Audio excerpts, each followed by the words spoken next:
एक तो मेडल जिताया, गोल्ड मेडल छिनवा दिया भारत से। आपको लग रहा है इसके पीछे बीजेपी का हाथ? 100% बीजेपी का। पेरिस में जो ओलंपिक हुआ था उसमें जो विनेश फोगाट डिस्क्वालीफाई हुई उसके पीछे भाजपा का हाथ था, ये बहुत बड़ा आरोप है। बिल्कुल सही आरोप है। जिस दिन इसकी इन्वेस्टिगेशन इतने बड़े ओलंपिक में इतनी बड़ी हेराफेरी हो सकती है? कर तो दी, आपकी आंखों के सामने तो की है। जो अच्छे से अच्छा प्लेयर होगा उसके खाने में कुछ मिला देंगे, उसको ट्रेनिंग में कुछ गड़बड़ कर देंगे, उसकी जो कंपटीशन होगा चुने जाने के लिए उसमें रेफरी से गलत काम करवा देंगे, गलत ऑर्डर करा देंगे। यही सब काम तो विनेश फोगाट के साथ हो रहे थे। 100 ग्राम वजन जो ज़्यादा हो गया था, इसमें आपको लगा इसके पीछे कुछ गलत हुआ है? बिल्कुल, उसको खिलाया गया था ना, जिससे उसका वजन 2.5 किलो बढ़ा था। अभी सेमीफाइनल में अपना वेट तो ठीक था उसका, सडनली वेट कैसे बढ़ गया? और वो बेचारी फिर पूरी रात उसने एक्सरसाइज की वजन कम करने के लिए। उस साजिश को भी मोदी जी की नाकाम उसने ऑलमोस्ट कर दिया था। सिर्फ 100 ग्राम से वो हारी है। तो इतने लेवल का प्लेयर होता है ना, वो अपने आप ना कुछ खा सकता है ना पी सकता है। जो उसके साथ फिजियोथेरेपिस्ट होते हैं, उसके डाइटिशियंस होते हैं, वो उसको खिलाते हैं। बिल्कुल कंट्रोल्ड एनवायरनमेंट में होते हैं एथलीट से।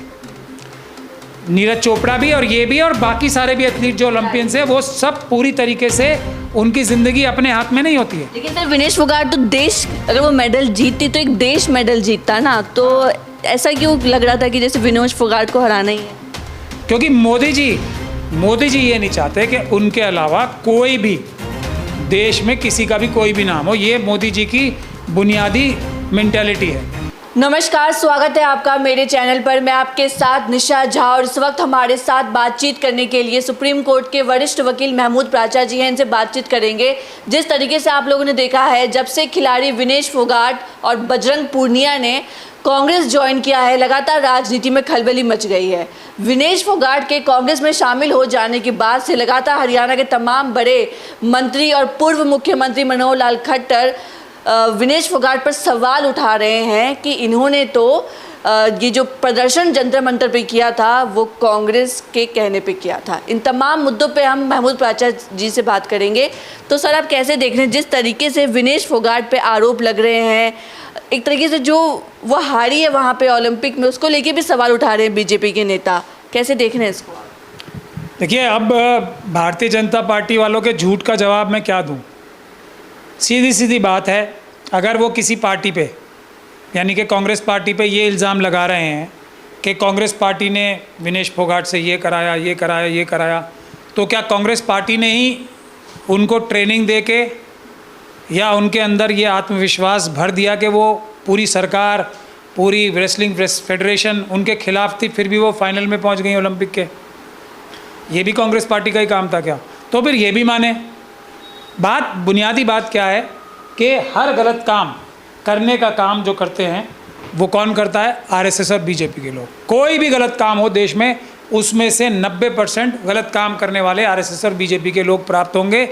जी, ये भी विनेश फोगाट पे आरोप लगा रहे हैं। जो भारतीय कुश्ती संघ के अध्यक्ष है संजय सिंह ने कहा है, ये तो होना ही था, सबको पता था कि यह आंदोलन कांग्रेस के इशारे पर हो रहा था। इसके पहलवान आंदोलन करता धरता दीपेंद्र हुड्डा थे। हरियाणा से इस आंदोलन की चिंगारी लगाई। ओलंपिक में जो 4-5 मेडल कुश्ती में आ सकते थे, इस आंदोलन से उस पर भी असर पड़ा। एक तो स्वर्ण आ ही चुका था, जो भारतीय जनता पार्टी ने साजिश करके, नरेंद्र मोदी जी ने, अमित शाह जी ने और ये ब्रिजभूषण शरण साहब ने साजिश करके पूरी तरीके से कॉन्स्पिरेसी करके एक तो मेडल जिताया, गोल्ड मेडल छिनवा दिया भारत से। तो आपको लग रहा है इसके पीछे बीजेपी का हाथ? 100% बीजेपी का। तो विनेश फोगाट इसलिए मेडल हार गई, इसलिए वो डिस्क्वालीफाई हो गई क्योंकि इसमें बीजेपी का हाथ था? ये आप कह रहे हैं? फाइनल तक पहुंचाने का जो नैरेटिव बीजेपी चला रही है, फाइनल तक पहुंचाने का काम कांग्रेस का था और बीजेपी का था उसको फाइनल में हराने का काम। ये तो बीजेपी का ही नैरेटिव है ना, वरना वो वहाँ तक कैसे पहुँच गई? वो तो अच्छी प्लेयर ही नहीं थी ना। क्या कह रहे थे ब्रिजभूषण शरण साहब से? वो तो प्लेयर ही अच्छी नहीं है, उससे अच्छी प्लेयर मौजूद हैं और वो फाइनल में पहुँच गई। तो जो अच्छी प्लेयर नहीं है वो फाइनल में पहुँचती है, तो मतलब ब्रिजभूषण शरण सिंह साहब की और बीजेपी की मानसिकता अच्छी नहीं है। लेकिन सर विनेश फोगाट अच्छे बुरे लगते हैं और बुरे अच्छे लगते हैं उन्हें। लेकिन सर विनेश फोगाट तो देश, अगर वो मेडल जीतती तो एक देश मेडल जीतता ना, तो ऐसा क्यों लग रहा था कि जैसे विनेश फोगाट को हराना ही है? क्योंकि मोदी जी ये नहीं चाहते कि उनके अलावा कोई भी देश में किसी का भी कोई भी नाम हो। ये मोदी जी की बुनियादी मेंटालिटी है। वो ये चाहते हैं कि भले ही देश का नाम मिट्टी में मिल जाए, मेरा नाम ऊपर जाना चाहिए। मोदी जी के यही कार्यकलाप रहे हैं सारे टाइम। कोई भी एक टाइम उन्होंने भारत का नाम ऊंचा करने की कोशिश नहीं की है। मोदी जी के ये अंग्रेज़ी में मैं कहना चाहूँगा, इंडिया सबसे ग्रेट रहता है डिस्पाइट मोदी जी। इंडिया का नाम खराब नहीं हो रहा जबकि उनके प्रधानमंत्री मोदी जी हैं। ये भारत की ताकत है। ये इस चीज़ को लोगों को समझना चाहिए। ये समय इंडिया का टाइम है जब हमें बहुत तेज़ी से ऊपर बढ़ना है। उस वक़्त मोदी जी, अडानी, अंबानी, यूसुफ लुलू, अमित शाह, मोहन भागवत जी, ये सब हमारे अंदर इंटरनल ब्रेक्स हैं जो भारत की उड़ान को रोक रहे हैं, बांध रहे हैं, पर काट रहे हैं हमारे। तो सर, आपने बहुत बड़ा आरोप लगाया है कि जो पेरिस में जो ओलंपिक हुआ था उसमें जो विनेश फोगाट डिस्क्वालीफाई हुई, उसके पीछे भाजपा का हाथ था। ये बहुत बड़ा आरोप है। बिल्कुल सही आरोप है। जिस दिन इसकी इन्वेस्टिगेशन हो, इतने बड़े ओलंपिक में इतनी बड़ी हेराफेरी हो सकती है? कर तो दी, आपकी आंखों के सामने तो की है। आपको क्या फैक्ट्स नहीं पता इसके क्या है? पूरी ताकत लगा के जो लोग उनके साथ थे उन्होंने ही तो किया है ये सब। जो अब मैं एक और केस भी कर रहा हूँ, और कई, अगर आप किसी भी प्लेयर से जाके पूछेंगी तो बताएंगे कितनी साजिश होती है आजकल, और ये पिछले 10 सालों में बहुत बढ़ गई है जो स्पोर्ट्स में पॉलिटिक्स है।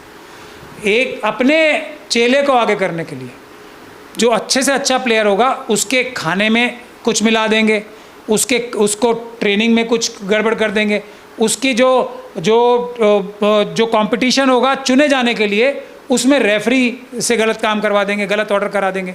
यही सब काम तो विनेश फोगाट के साथ हो रहे थे। मैं भी 1-2 केस इस तरह के कर रहा हूँ जिसमें हमने हाई कोर्ट से 100 ग्राम वजन जो ज़्यादा हो गया था, इसमें आपको लगा इसके पीछे कुछ गलत हुआ है? बिल्कुल, उसको खिलाया गया था ना जिससे उसका वज़न 2.5 किलो बढ़ा था।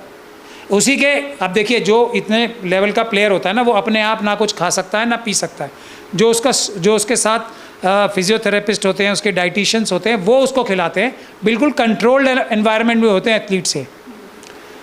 नीरज चोपड़ा भी और ये भी और बाकी सारे भी एथलीट जो ओलंपियंस हैं, वो सब पूरी तरीके से, उनकी ज़िंदगी अपने हाथ में नहीं होती है, उनके डाइटिशियंस के, उनके फिजियोथेरेपिस्ट के, उनके कोच के हाथ में होती है। तो वो कुछ कर ही नहीं सकते। तो आप समझ लीजिए ना, जिस महिला ने, विनेश फोगाट ने, अभी सेमीफाइनल में अपना वेट तो ठीक था उसका, सडनली वेट कैसे बढ़ गया? और वो बेचारी फिर पूरी रात उसने एक्सरसाइज की वज़न कम करने के लिए। उस साजिश को भी मोदी जी की नाकाम उसने ऑलमोस्ट कर दिया था। सिर्फ 100 ग्राम से वो हारी है, मोदी जी। और 100 ग्राम मोदी जी की पूरी सरकार की ताकत लगा दी मोदी जी ने, और उसने उस सब को भी हराया, और सिर्फ 100 ग्राम से वो रह गई। तो सर, जैसा आपने कहा कि वो लोग खुद कुछ नहीं खा सकते जब वो खेलने के लिए जाते हैं, लेकिन जो बबीता फोगाट, उनका भी बयान आया है, उन्होंने भी कहा है, दुख जताया है कि जब उन्होंने बताया है कि जब हम लोग भी जाते थे, अगर हम लोग ब्रश करने भी जा रहे हैं तो वो पानी भी हम मुंह में नहीं ले सकते थे। इतना स्ट्रिक्ट वहाँ पे रहता है। तो उनकी ज़िंदगी उनके हाथ में नहीं होती ना। अब मुझे ये बता दीजिए कि इंडियन ओलंपिक एसोसिएशन के जो लोग वहाँ साथ थे उनके, वो मोदी जी के थे या विनेश फोगाट जी ने चूज़ किए थे? ये सीधे सा सवाल है। जो कुछ खिलाया, और उनका सेमीफाइनल तक वज़न एकदम बराबर था। तो अब किसकी गलती है, बता दीजिए मुझे। क्योंकि भारत का नुकसान हो जाए, मैंने जिस व्यक्ति को ख़त्म करना है, और एक हिस्ट्री है लंबी, मैं आपको हिस्ट्री गिनवाना शुरू करूँगा ना, आप लोग हैरान हो जाएंगे, क्योंकि लोग हमारे भूल जाते हैं। एक होम मिनिस्टर थे गुजरात में जिनकी हत्या हुई थी, जज लोया हैं जिनकी हत्या हुई थी।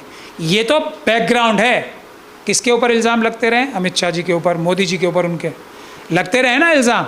ये तो इनके कार्यकलाप है। एक जोशी साहब और हैं, वो मुझे लगता है बहुत जल्दी बीजेपी में वो आ जाएंगे। अब उनका भी, उन्होंने एक सीडी जारी हुई थी जब वो, एक मोदी जी और वो बराबर थे, तो उनकी एक सीडी जारी हो गई। तो इस लेवल तक अमित शाह जी, मोदी जी और ये लोग जाते हैं। जो इनके 2 की गुजराती लॉबी है, एक तो चले गए ऊपर अहमद पटेल साहब, ये तीनों की तिकड़ी थी।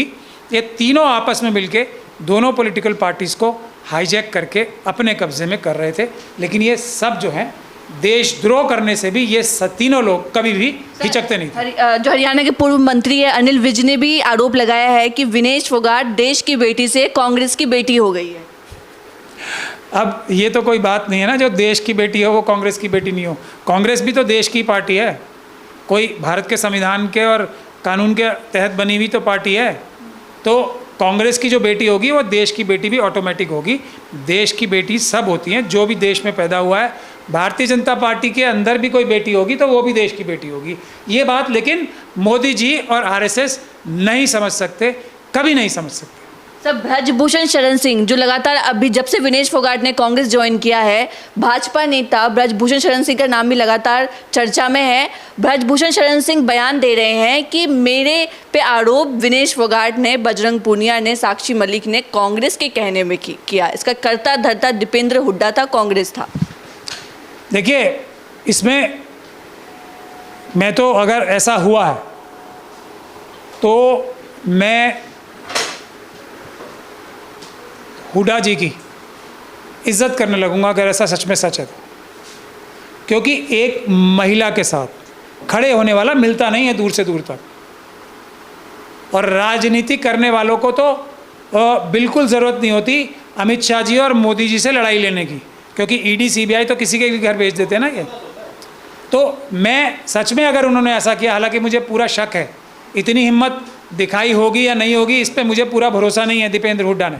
अगर दिखाई है दीपेंद्र हुड्डा जी ने तो ये सच में एक बहुत ही कमेंडेबल बात है। अब जैसे मैं भी तो कर रहा हूँ, पूरी बीजेपी हाथरस का केस दबाने के लिए कोशिश कर रही है, मैं फैमिली के साथ हूँ, तो ये बुरी बात है अच्छी बात है? पूरी जो बीजेपी की पूरी ताकत है, सरकार की और बीजेपी की ताकत, केंद्र सरकार की और उत्तर प्रदेश सरकार की, जो कुलदीप सेंगर हैं उसके साथ खड़ी है और उस बच्ची को दबाने की, उसको मरवाने तक की कोशिश कर रहे हैं, तो मैं उसके साथ खड़ा हूँ।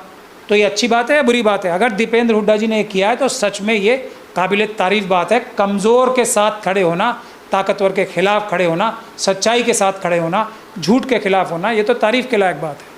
ठीक है सर, आखिरी सवाल है। विनेश फोगाट को जुलाना विधानसभा सीट, जिंद जिले के जुलाना विधानसभा सीट से टिकट दिया है कांग्रेस ने, जो उनका ससुराल भी है। क्या लगता है विनेश फोगाट जीतेगी? क्या राजनीति में भी वही कमाल करेगी जो इन्होंने एज अ खिलाड़ी कमाल किए हैं? अब देखिए, राजनीति और खेल में बहुत फ़र्क है। अब क्या होगा वहाँ पे ये मैं कह नहीं सकता, भविष्य दृष्टा नहीं हूँ। हाँ, लेकिन जो खेल है वो अपनी मेहनत से होता है, तो उसमें तो वो अच्छी मिली है। लेकिन इसमें जनता की और बहुत सारे दूसरे फैक्टर्स भी होते हैं, किस तरफ हवा चलती है, किस तरफ वो चलती है। ये वैसी बात नहीं है कि दीपेंद्र हुड्डा जी ने मदद की एक पीड़ित की, और दिल्ली पुलिस ने खुद चार्जशीट फाइल की है। मतलब बात में कुछ तो सच्चाई है। दिल्ली पुलिस चार्जशीट फाइल कर रही है, इसका मतलब 100 गुना बड़ी सच्चाई होगी इससे। अगर दिल्ली पुलिस ने चार्जशीट फाइल की है, अमित शाह जी के दबाव तो ऑलमोस्ट होता ही है हर केस में। सर, क्या लगता है बीजेपी डर गई है क्या? क्यों लगातार वो किनारा कर रही है ब्रजभूषण शरण सिंह के बयान से? वो कह रही है हमारा कोई लेना देना नहीं है, पार्टी का कोई लेना देना नहीं है। तो क्या लग रहा है, ऐसा कहा जा रहा है कि बीजेपी डर गई है, विनेश फोगाट से बौखला गई है? मैं ऐसा बिल्कुल नहीं मानता। अगर ऐसा होता तो ये ब्रजभूषण शरण जी अब तक जेल में होते शुरू दिन से, और आज तक बाहर नहीं होते। पूरी आरएसएस और बीजेपी, ख़ास तौर पे दोनों ये गुजराती बंधु जो हैं, ये उनके पीछे खड़े हुए हैं। इसमें 1% भी किसी को शक नहीं होना चाहिए। उन्हीं के इशारे पे इतनी बातें कर पा रहे हैं, वरना वो ऐसा बोल नहीं पाए कुछ भी। चलिए ठीक है, ये थे हमारे साथ महमूद प्राचा जी, इनको आप सुन रहे थे। आप लोग भी बताइए कमेंट सेक्शन में, बने रहे हमारे साथ। धन्यवाद।